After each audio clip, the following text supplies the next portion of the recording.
Hello and welcome to the next installment of Control Volume Analysis. In this video we're going to work through an example, somewhat contrived, but it will illustrate the important principles of the conservation of mass equation that we have just developed. Let me go ahead and adjust the camera a wee bit, and that looks like good to me.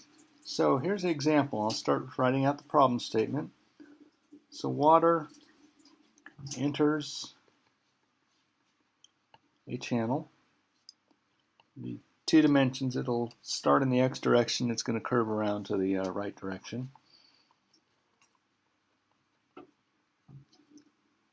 It's going to start in left, right, and move up. Of constant cross section.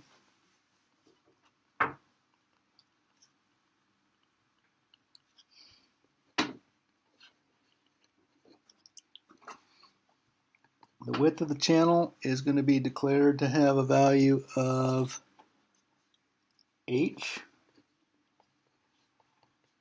When I draw the sketch, this will make more sense. The flow depth in the channel is going to be the letter D, because D is the first letter of the word do, which is Homer's, how he does his analysis. And on the entry, we're going to have uniform velocity of value u.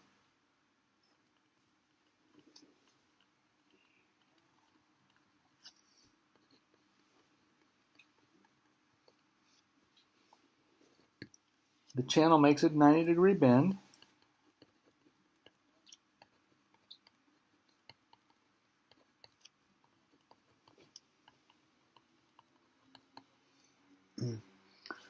The bend distorts the flow.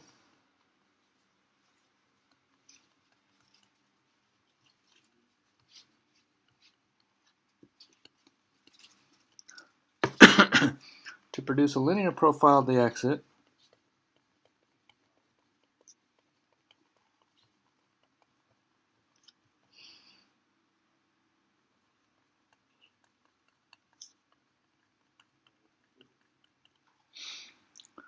With the maximum velocity equal to twice the minimum velocity, where u max equals 2u min, and we're tasked with finding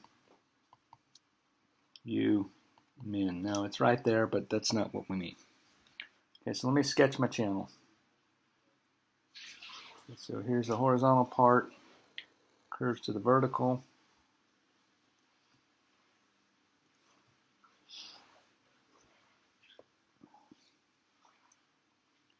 And this section is h units wide, and it's constant width. So here's the channel walls.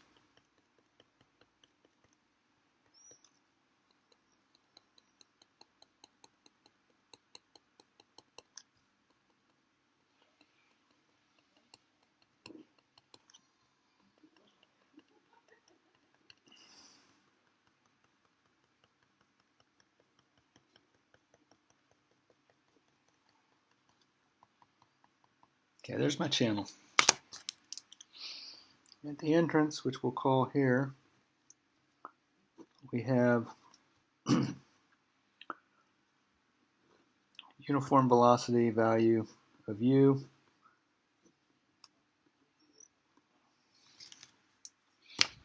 At the exit, we have a linear profile like this.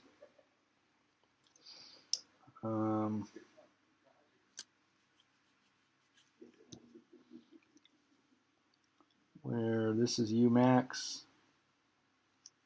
this must be u min.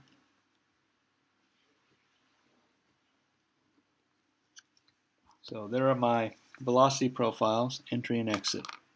And we're going to want to use the principle of control volume analysis to analyze this problem.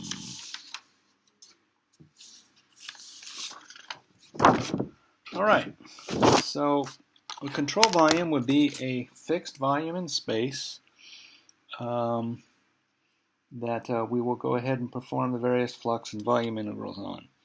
Okay, so if I were somewhat lazy, I would actually draw it right on this. And I am that lazy, but today we'll go ahead and I'll represent my control volume. Because again, it's like a free body diagram. Okay, so that control volume is supposed to completely enclose my channel. Introduce a coordinate system we'll call X left and Y up. I have velocity distribution at the entrance, U, and a velocity distribution at the exit.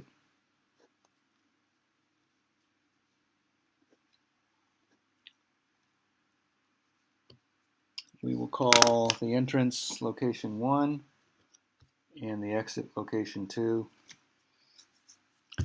And the other thing we want to draw on our control volume is going to be the outward pointing unit normal vectors, unit area vectors. So here at location 1, drawing it in blue, I have dA1 pointing outward from the control volume, and at location 2, I have dA2 pointing outward. Now it's clear from the drawing that the entrance has zero y component of velocity, and the exit has 0 x component of the velocity. That's going to play an important role in a little bit. Okay, so we've defined the control volume, we've included the coordinate system, and we've actually shown the areas that are going to be required. So our next step would be to apply the continuity equation, and then we'll hopefully from that will give us the information that we need to infer the Umin and Umax at the outlet.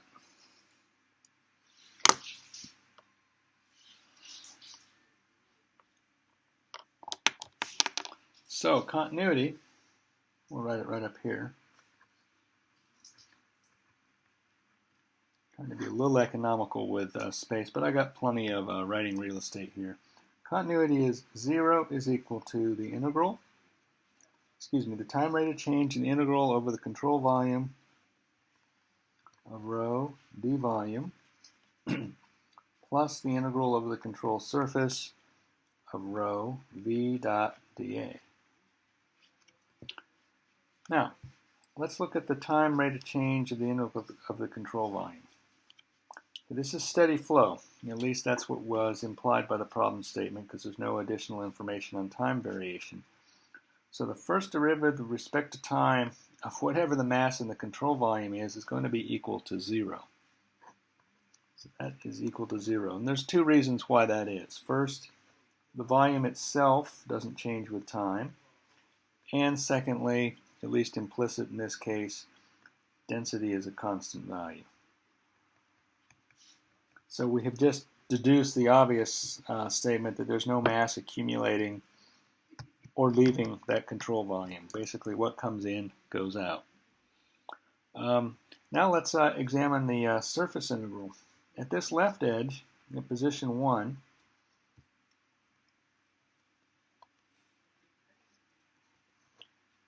if we were to look at the area vector, the outward pointing area vector dA, if we wrote it in Cartesian coordinates, we would write that as minus dy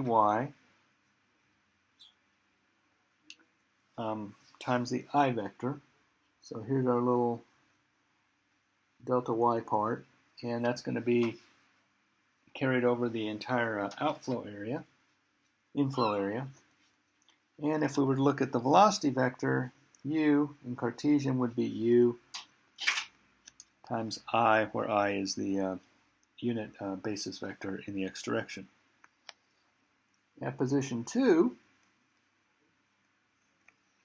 nothing's going on in the I direction, but the area vector, dA, would be equal to dx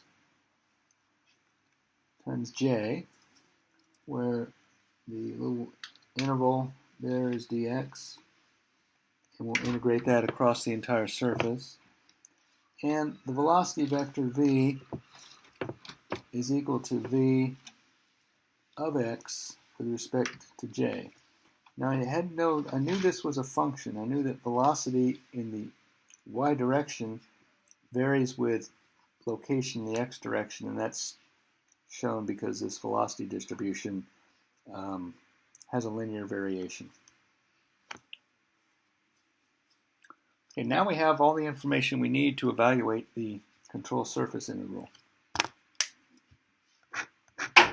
So we'll go ahead and do that. So the integral over the control surface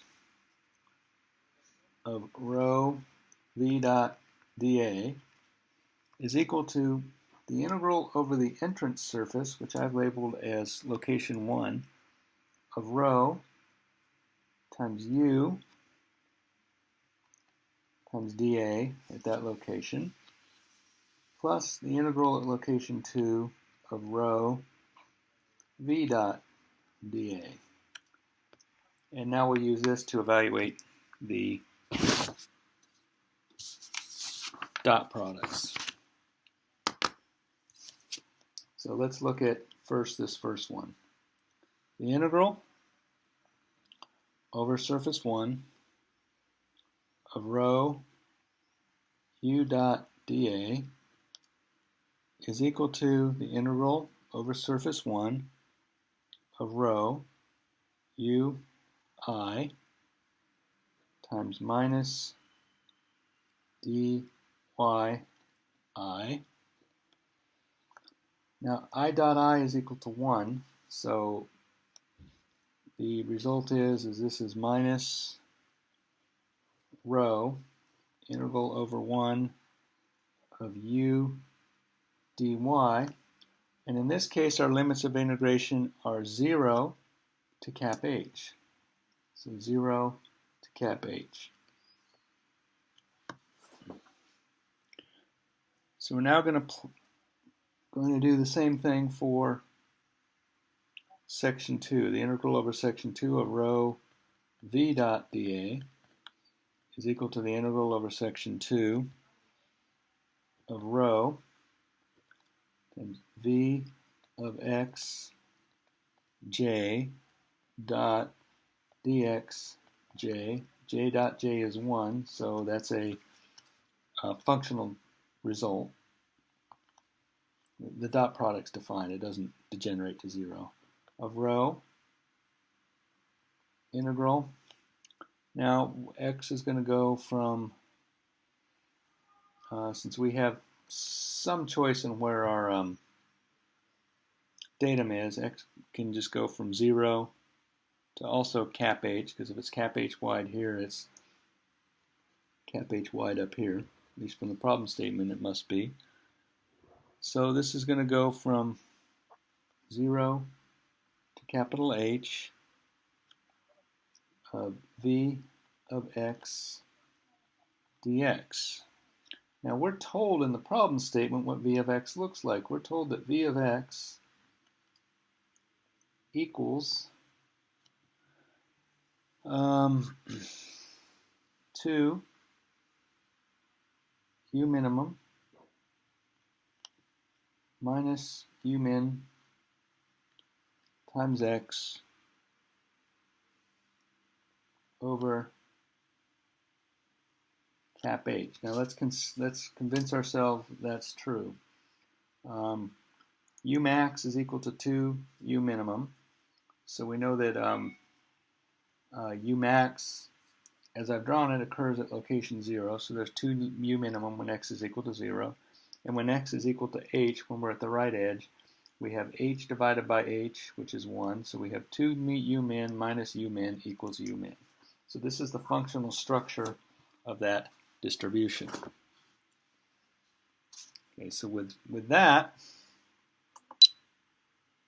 and a little bit of focusing, we'll substitute this into that expression and evaluate the various integrals.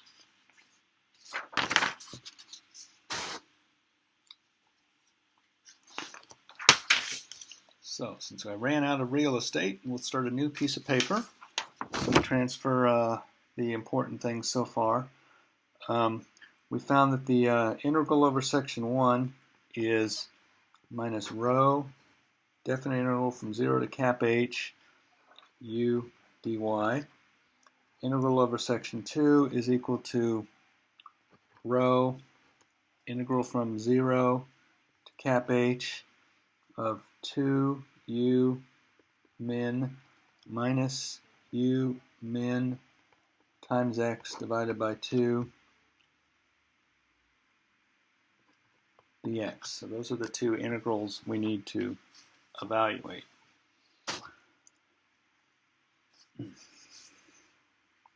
All right, this upper one evaluates to minus rho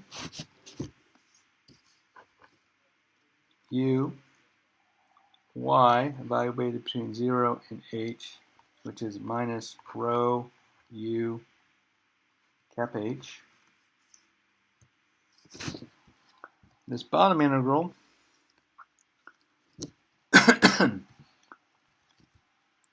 rho 2u min doesn't depend on x, so that part is going to be rho 2u min x between 0 and cap h, and then minus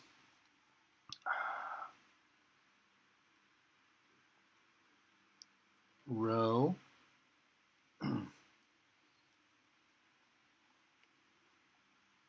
u min over 2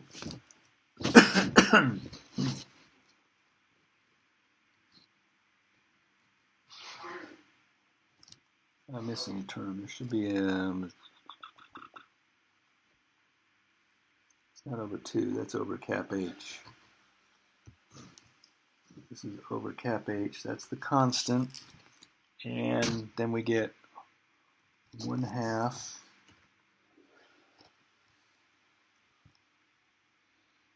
x squared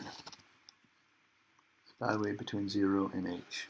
I think I did that correctly. We're going to add 1 and 2 together because that's what we're instructed to do. So this gives me the integral over 1 plus the integral over 2 equals minus rho u cap h plus rho 2 u min cap h minus rho u min cap h squared divided by 2 cap h, and we know that that needs to equal 0. So now we can solve for u min in terms of u, the approach velocity. So from this expression, it has rho everywhere, so that can be divided out, and 0 divided by anything is 0, so those divide out. You have minus uh plus 2u min h. That h and that h cancel, and then what's left, we can divide the h out entirely, and so what's left is u plus 2 u min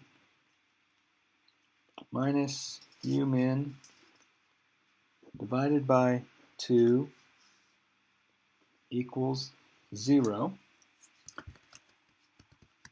And we can rearrange that in terms of the approach velocity with the minimum.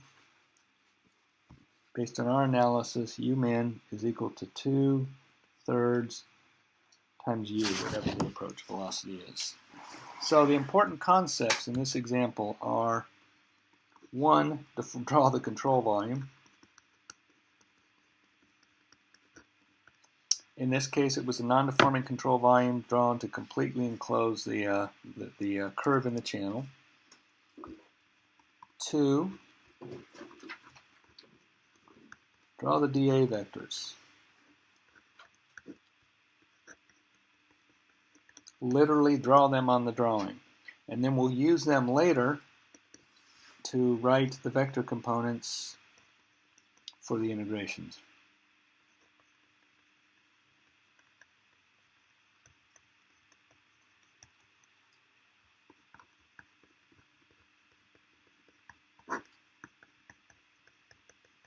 The purpose of drawing these is to find the correct direction for the integration.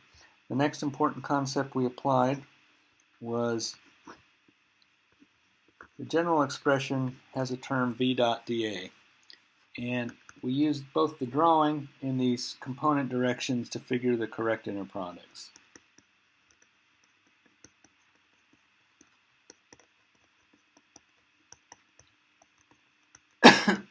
In this particular example, we could have stepped over that component because the x and y are orthogonal to one another, and there was no component of x in the y part, no component of y in the x part. But in general cases where that's not true, where you have to deal with direction cosines, you want to do the formal inner product, so you might as well just train to do it all the time. Step 4, we observed that if the volume is time invariant, or dv dt equals 0, and the density is constant throughout the volume, the volume integral vanishes.